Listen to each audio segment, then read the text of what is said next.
केंद्रीय गृह मंत्री अमित शाह के दिल्ली आवास पर महत्वपूर्ण बैठक होती है, जिसमें केंद्रीय मंत्रियों से लेकर पदाधिकारी शामिल रहे, जिसमें आरएसएस की तरफ से अरुण कुमार, बीएल संतोष संगठन की तरफ से मौजूद रहे, जिसके ऊपर कई मुद्दों को चयन किया जाना था, यानी मुद्दों के ऊपर मंथन किया जाना है। और इन मुद्दों पे हो सकता है उत्तर प्रदेश कैबिनेट के विस्तार से लेकर प्रदेश संगठन के चुनाव के बाद प्रदेश के नए अध्यक्ष के ऐलान, जिस तरीके से नेपाल और भारत के बीच में डेमोग्राफी चेंज हो रही है, यानी वहां पर लोगों की उस संख्या को बदला जा रहा है जो परंपरागत रूप से वहां रहते थे, जिसका कयास प्रधानमंत्री नरेंद्र मोदी ने लाल किले के अपने भाषण 15 अगस्त के भाषण में भी दिया था। और क्योंकि अगर बात की जाए गृह मंत्रालय की, तो गृह मंत्रालय के अंतर्गत ही तमाम पैरामिलिट्री फोर्सेस भी आती है, एसएसबी भी आती है, जो भारत नेपाल बॉर्डर की सुरक्षा की जिम्मेवारी संभालती है। यानी बॉर्डर सुरक्षा से लेकर डेमोग्राफी चेंज से लेकर उत्तर प्रदेश में मौजूद रोहिंग्या और बांग्लादेशियों से लेकर प्रदेश के संगठन से लेकर प्रदेश के कैबिनेट विस्तार से लेकर ऐसे अनेक मुद्दे हो सकते हैं जिस पर बैठक में मंथन किया जा रहा है। कैमरा सहयोगी प्रेम शंकर के साथ राहुल डबास, न्यूज़ 10, उत्तर प्रदेश उत्तराखंड। बिहार में एसआईआर जारी है और एसआईआर को लेकर इलेक्शन कमीशन और विपक्षी दलों में खींचतान भी जारी है। इसी खींचतान के बीच चुनाव आयोग ने भारत की जनता से 5 महत्वपूर्ण सवाल पूछे हैं और खुद चुनाव आयोग का कहना है कि ये 5 सवाल इसलिए पूछे गए हैं ताकि जो वोटिंग लिस्ट है उसको पूरी तरह से त्रुटि रहित बनाया जा सके और एक आम आदमी जो है वो अपने मत का सही से प्रयोग कर सके। वीडियो जर्नलिस्ट अजय कुमार के साथ मोहित बख्शी, न्यूज़ 10। अमेरिका ने भारत पर 50% टैरिफ लगाने का ऐलान कर दिया है। ये वही टैरिफ है जिसका जिक्र राष्ट्रपति डोनाल्ड ट्रंप ने किया था। इस टैरिफ से भारत पर तो बहुत ज्यादा असर पड़ता हुआ नहीं दिखाई देगा, ऐसा जानकार मान रहे हैं। टैरिफ को लेकर के क्या कोई डर है व्यापारियों को, या फिर कॉन्फिडेंट है कि हम तो इस मुश्किल को बेड़ा पार कर जाएंगे? देखिए, टैरिफ को लेके व्यापारियों के अंदर कोई भी किसी प्रकार का डर नहीं है, ये बात को स्पष्ट कर दो। जरूर एक छोटे समय के लिए हो सकता है या कुछ समय के लिए एक झटका जरूर लगेगा, खास करके कुछ एक्सपोर्ट स्पेसिफिक सेक्टर्स, उसमें भी अगर हम देखें तो जेम्स एंड ज्वेलरी, गारमेंट और टेक्सटाइल और कुछ और अन्य सेक्टर्स को जरूर इम्पैक्ट पड़ने वाला है।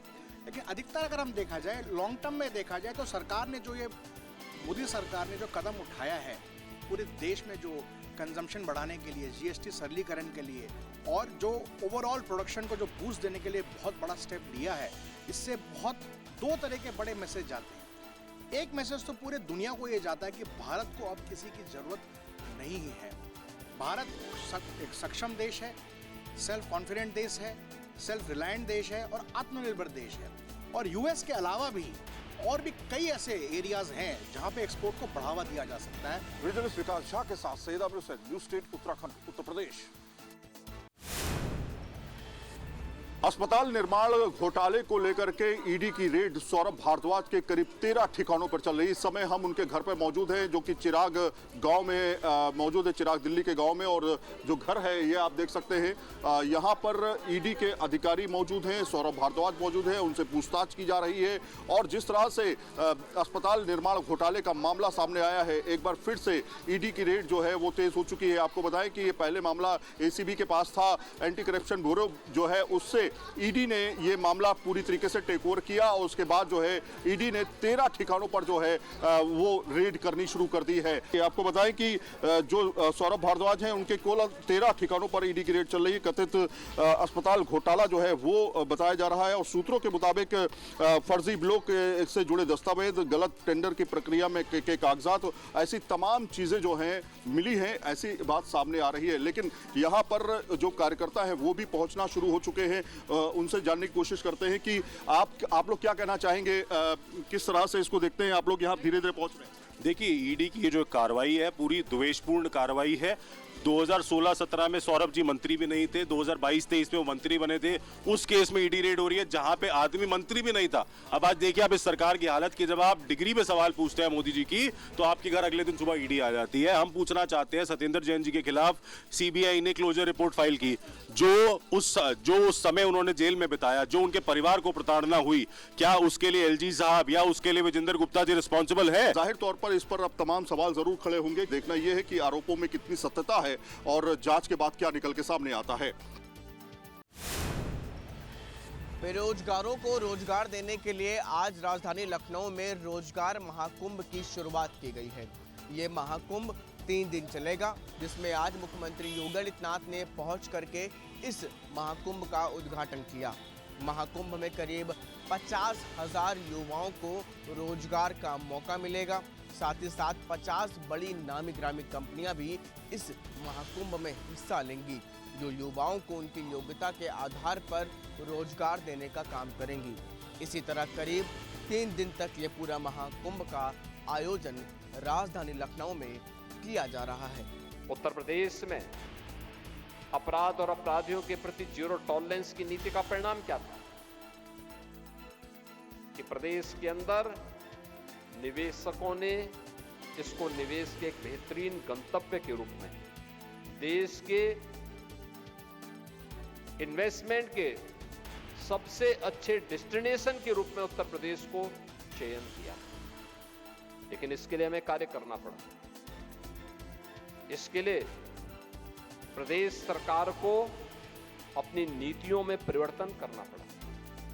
अब तक 33 से अधिक सेक्टोरियल पॉलिसीज हम लोगों ने तैयार की है। वीडियो जर्नलिस्ट सैफुद्दीन के साथ शुभम पांडे, न्यूज स्टेट, लखनऊ।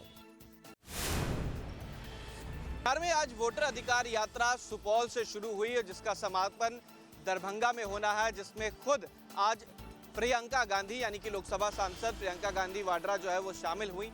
इस पूरे यात्रा का नेतृत्व राहुल गांधी और तेजस्वी यादव कर रहे थे, जिसमें हिस्सा लेने के लिए आज खुद प्रियंका गांधी वाड्रा और मुख्यमंत्री रेवंत रेड्डी जो है वो पहुंचे। हालांकि इस दौरान जो पूरा यात्रा जो है वो पिछले 10 दिनों से चल रहा है और आज इस यात्रा में सम्मिलित होने के लिए प्रियंका गांधी वाड्रा पहुंची, जिसको देखते हुए कार्यकर्ताओं में एक अलग उल्लास और खुशी देखने को मिली। वोट अधिकार यात्रा जो कि SIR के बाद किया गया है, इसमें मुख्य तौर पर जो 65 लाख लोगों का नाम काटा गया है, उनके लिए प्रियंका गांधी वाड्रा जो है आज रोड शो करती नजर आई। वीडियो जर्नलिस्ट सतीन कुमार के साथ Utkarsh, news state, UP UK. Baghpat में हुई ठाकुर समाज की केसरिया महापंचायत का जो बड़ा ऐलान साफ तौर पर अब चर्चाओं का विषय बना हुआ है, क्योंकि ऐलान में बेटियों की सुरक्षा के लिए दान दहेज में अब रिवाल्वर, तमंचा और तलवार और कटार जैसी जो शस्त्र हैं वो देने की बात कही गई है। दरअसल आपको बता दें, अखिल भारतीय क्षत्रिय महासभा के राष्ट्रीय अध्यक्ष कुंवर अजय सिंह ने बागपत में पहुंचकर केसरिया महापंचायत के जो मंच से एक बड़ा ऐलान किया है, जिसमें साफ तौर पर बेटियों की सुरक्षा के देखते हुए उन्होंने दहेज में जो असला और हथियार देने की भी बात कही है, जिसमें साफ तौर पर लोगों का इस समय चर्चा बना हुआ है कि जिस तरीके से ठाकुर समाज की जो महापंचायत हुई है, इसमें जो अनोखा ऐलान है कहीं ना कहीं चर्चाओं का विषय बना हुआ है, जिसमें जो राष्ट्रीय अध्यक्ष है उनका साफ तौर पर कहना है कि सरकार भले ही तमाम वादे करती हो और तमाम कार्यशैली कर रही हो, बेटी बचाओ बेटी पढ़ाओ के तमाम नारे हों, लेकिन उसके बावजूद जो हैं बेटियां सुरक्षित नहीं हैं, जिसको लेकर अब ठाकुर समाज का जो ऐलान है, अब देखने वाली बात ये होगी कि इस पर कितना अमल होता है और जो समाज है इसको कितना सीरियस लेता है, ये वक्त बताएगा। कैमरे से युगी के साथ मैं देवेंद्र चौहान, न्यूज स्टेट बागपत, उत्तर प्रदेश। कानपुर में किराए के मकान पे रहने वाले एक शख्स के नाम पर 3,14,56,000 का CGST का नोटिस आया। आपको बता दें, पूरा मामला नवस्ता थाना क्षेत्र अंतर्गत आवास विकास कॉलोनी का है, जहां सालों से किराए के मकान में रहने वाले एक युवक जो कि प्राइवेट गार्ड की नौकरी करता है, उसके नाम पर CGST विभाग से करोड़ों रुपए का नोटिस आया। नोटिस देखते ही पूरे परिवार में खलबली मच गई। जब युवक से इस बारे में पूछा गया तो उसने बताया कि इस फर्म से मेरा किसी भी तरीके का कोई लेन देन नहीं है 3.5 करोड़ रुपए के ऊपर दिल्ली CGST से पोस्ट के द्वारा मुझे नोटिस भेजा गया, जो कि मेरे पैन कार्ड से किसी ने GST नंबर बनवा लिया है दिल्ली में, मेरे ही नाम होम इंटरप्राइजेज से फर्म खोली है, और जो कि अब चल रही है या नहीं मैं नहीं जानता, लेकिन उसका टैक्स उन लोगों ने पे नहीं किया है। तो दिल्ली CGST ने मेरे नाम से 3.5 करोड़ रुपए से ज़्यादा का नोटिस मुझे पे करने के लिए भेजा हुआ। इसकी शिकायत मैंने 112 में की थी और क्षेत्रीय थाने में भी की थी, तो उन्होंने बोला ये GST का मामला है, वहाँ जाओ। कल यहाँ के जो GST IS हैं रोशन लाल जी, उनसे मुलाकात हुई है कुछ व्यापारियों के द्वारा, तो उन्होंने बोला इस चिट्ठी का तुम जवाब दो ताकि उनको भी पता चले कि हाँ तुम्हारे साथ फ्रॉड हुआ है। मैं प्रशासन से, शासन से यही मांग करता हूँ कि कृपया इस मामले की उचित कार्रवाई की जाए, ताकि जो लोग ये फ्रॉड कर रहे हैं पता चले। आज मेरे साथ हुआ है, कल किसी अन्य के साथ होगा, परसों किसी अन्य के साथ होगा, तो कृपया ऐसे लोगों पर जांच करके उन पर कड़ी से कड़ी कार्रवाई की जाए। वीडियो जर्नलिस्ट भूपेंद्र सिंह के साथ अनिल त्रिपाठी, न्यूज स्टेट कानपुर। उत्तर प्रदेश में खाद की किल्लत को लेकर के लगातार उत्तर प्रदेश की योगी सरकार इस पर अपना काम कर रही है, लेकिन इस पूरे मामले को लेकर के विपक्ष सरकार को घेरने का काम कर रहा है। बीते दिनों उत्तर प्रदेश में खाद की किल्लत को लेकर के मुख्यमंत्री योगी आदित्यनाथ ने दिशा निर्देश अधिकारियों को दिए थे, लेकिन आज लगातार हो रही खाद की किल्लत के मद्देनजर समाजवादी पार्टी के कार्यकर्ताओं ने बड़ा प्रदर्शन किया। इस दौरान कार्यकर्ता बोरी पहन करके प्रदर्शन करने के लिए पहुंचे, हालांकि पुलिस के साथ उनकी झड़प भी हुई।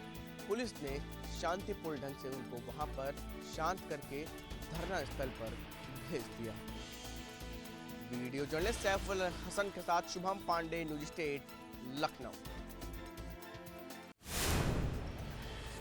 बिहार के मोतिहारी में एक साइबर ठग गिरोह का खुलासा हुआ, जिसका कनेक्शन पाकिस्तान से जुड़ता नजर आया। बता दें कि 4 लोगों को बेतिया पुलिस ने गिरफ्तार किया, जिसमें अखिलेश और मनीष मुख्य रूप से आरोपी हैं, जो लोगों को डिजिटल अरेस्ट करके उनके अकाउंट से पैसा निकाल लेते थे और इनका पूरा कनेक्शन पाकिस्तान से जुड़ा मिला। जब पुलिस ने स्तुति कुमारी की नाम की एक लड़की के आवेदन पर पूरी छानबीन की, बता दें कि ये वही स्तुति कुमारी है जिनको डिजिटल अरेस्ट किया गया और उनके अकाउंट से 30,000 रुपये जो है वो फर्जी तरीके से निकाले गए। उसके बाद स्तुति कुमारी ने साइबर थाना में ये कंप्लेन किया और तमाम जानकारियां जो है निकलकर सामने आई, जिसमें अखिलेश, मनीष संग कई लोग जो हैं उनका नाम सामने आया, जिनका कनेक्शन पाकिस्तान में बैठे आकाओं के साथ है। पुलिस को जब ये जानकारी मिली तो पुलिस भी भौचक्का हो गई कि इतना बड़ा गिरोह बिहार से चल रहा था, जिसमें 4 लोग शामिल हैं और ये चारों लोगों का कनेक्शन पाकिस्तान से जुड़ा हुआ है। पैसे का लेन देन और अकाउंट का लेन देन। इतना ही नहीं, जब इनका जो पोर्टल हम लोग को उपलब्ध कराया गया है भारत सरकार के द्वारा और बिहार राज्य सरकार के द्वारा, तो उस पर जब इनके पास से जो डिजिटल अकाउंट नंबर्स और जो आपके सामने दिख रहे हैं अकाउंट और ATM, इन लोग का जब विश्लेषण किया गया तो विभिन्न राज्यों से खातों पर इन लोगों के विरुद्ध शिकायतें हैं, जैसे महाराष्ट्र से, तेलंगाना, केरल, जम्मू कश्मीर इत्यादि राज्यों से शिकायत दिखा पोर्टल पे, जिस संबंध में मोतिहारी साइबर थाना कांड संख्या 139-25 BNS एवं IT एक्ट की सुसंगत धाराओं में दर्ज कर कुल 8 साइबर अपराधियों के विरुद्ध दर्ज की गई, जिसमें से 4 को न्यायिक हिरासत में भेजा जा रहा है एवं अन्य के विरुद्ध छापेमारी जारी है। जो इनकी अपराध शैली थी वो मैंने पहले बताया कि फेक फेसबुक ID बनाते थे, जो रिश्तेदार होते हैं या जान पहचान वाले होते हैं उनके नाम से, और विदेश में रिश्तेदार फंस जाने के नाम पर, वीज़ा एक्सपायर होने के नाम पे ये इत्यादि बातें करके ये लोग झांसा दे करके साइबर ठगी करते थे। वीडियो जर्नलिस्ट सत्यन कुमार के साथ Utkarsh, news state, UP. Balrampur में सक्रिय और अवैध धर्मांतरण गिरोह के खिलाफ ईडी ने बड़ी कार्रवाई की। ईडी लखनऊ जोनल कार्यालय ने गिरोह के सरगना छांगुर और उसके सहयोगियों की 13.02 करोड़ रुपए की 13 अचल संपत्तियों को अटैच कर लिया है।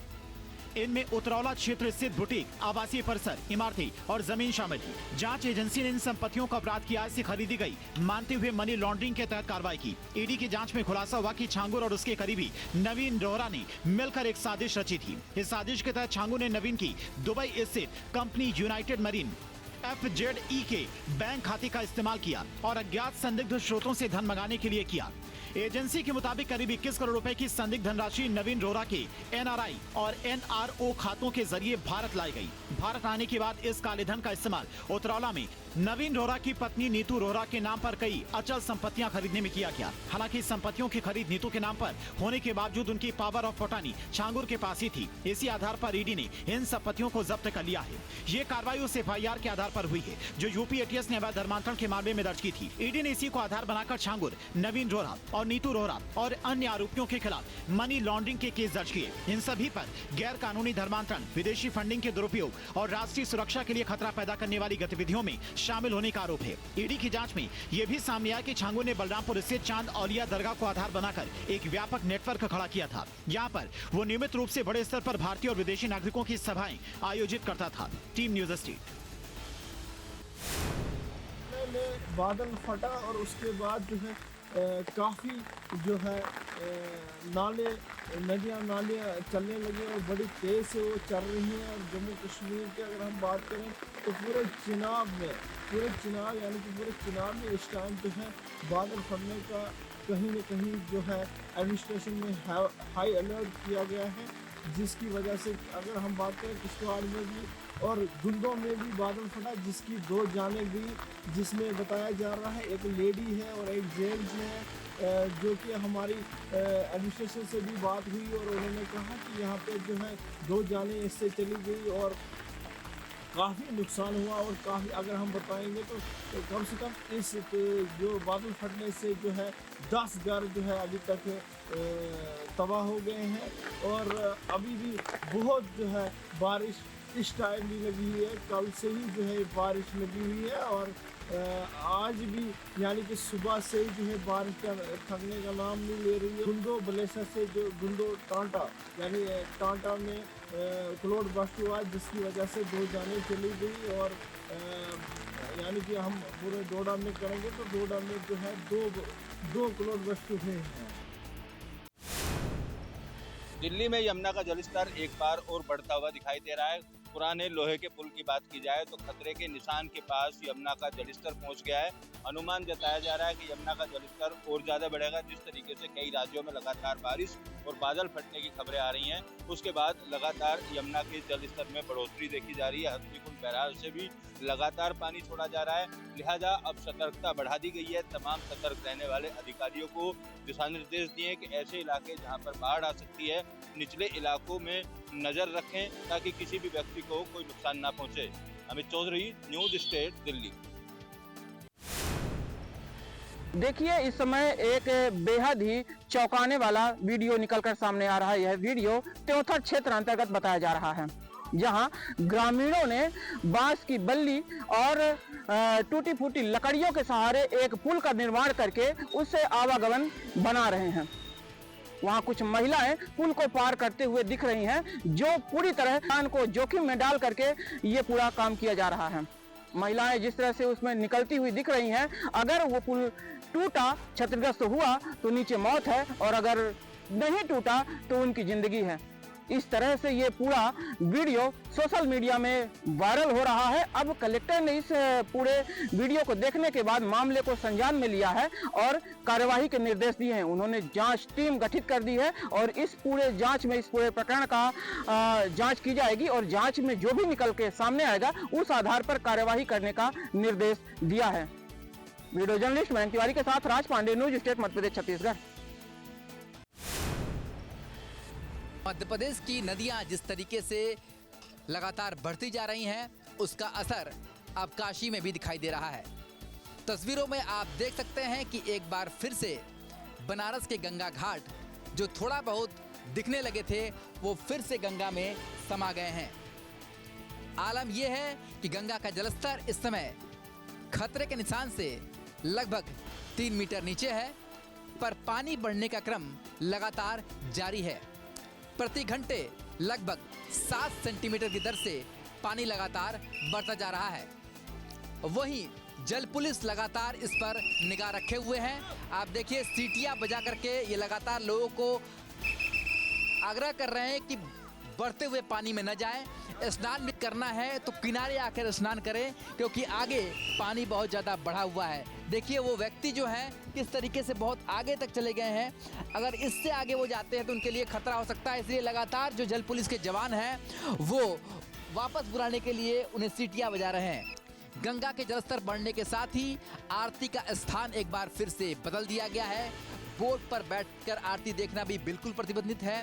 किसी भी तरीके के नाव, चाहे स्टीमर हो, बजड़े हो, चाहे वो आम नाव हो, पूरी तरीके से प्रतिबंधित है।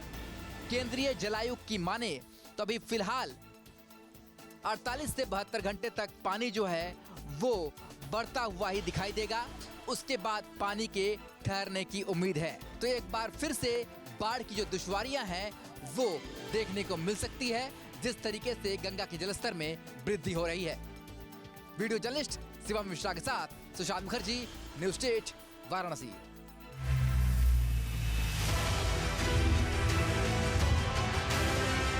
जहां भक्ति है हर शब्द में, कथाओं में छुपे हैं दिव्य रहस्य और ज्योतिष देता है जीवन को दिशा। धर्म से जुड़ी हर बातों को जानने के लिए हमारे चैनल स्तुति को सब्सक्राइब करें। चैनल पर जाने के लिए इस लिंक पर क्लिक करें।